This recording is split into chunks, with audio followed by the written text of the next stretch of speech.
Hey everyone, this is Tim from YourSixTech. Today in this video, I'm going to show you how to turn on your PlayStation 4 if the power button doesn't work. And there's two different ways that we can do this. Now, I'm going to wait for my PlayStation 4 to completely power off. And if it's unresponsive, when you try to turn on the PlayStation 4 with your controller, you want to make sure your PlayStation 4 is completely turned off.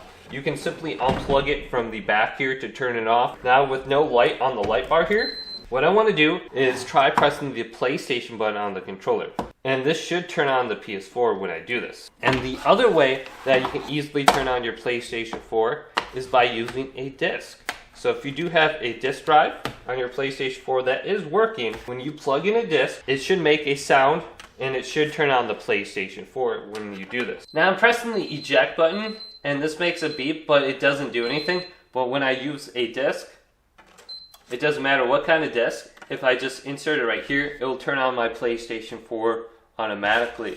So if your power button doesn't work, if you have like a spare disc around, you can try doing that. Otherwise, you can try starting it off your controller as well. Or if you're using the PlayStation 4 Remote Play application on your phone, you could launch your PlayStation with that application as well. So hopefully this video did indeed help you out. If it did, leave a big thumbs up and subscribe to my channel down below for more tech help videos coming up next on YourSixTech.